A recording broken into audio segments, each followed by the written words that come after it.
Imagine, you survived the famine, so they sent you a ship full of Plàigh.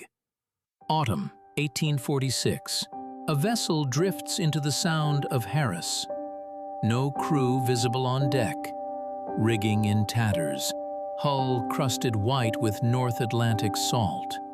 The starving families on North Uist's eastern shores see it and do not rush to salvage. They run. They already have a name for it.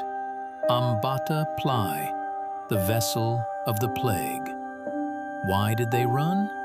Because by 1846, everything else had already been taken. The potato crop failed across the Outer Hebrides that year. The kelp industry had already collapsed. Estate authorities had cleared families from fertile inland straths onto coastal crofts too small to sustain life. The Scotsmen called them a lazy, barbarous, inferior race. Landlords wanted the land emptied for sheep. Humans had become less profitable than livestock. Therefore, when a drifting ship appeared, the islanders didn't see rescue. They saw the next weapon. The few desperate enough to board expected grain or timber. They found human remains stacked like cordwood in the hold.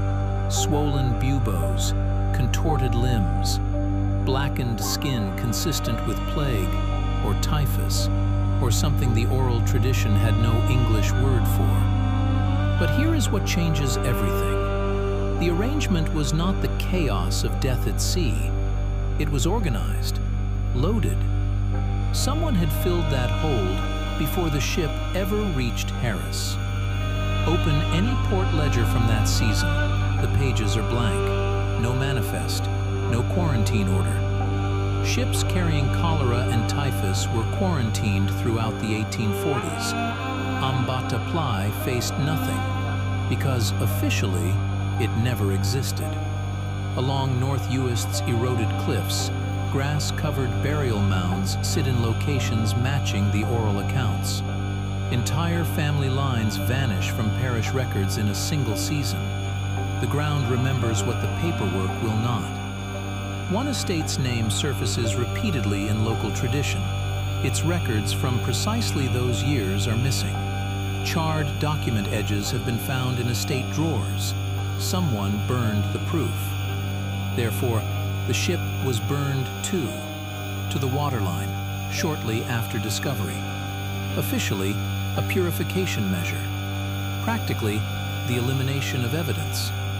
Was Bàta Plàigh one real ship, or dozens of disease arrivals compressed into a single unforgettable name, a question no surviving record can ever settle? But others point to details too specific for myth. The exact bay, the first family to sicken, the salt-encrusted oak. The Gaelic population of the 1840s was largely illiterate in English.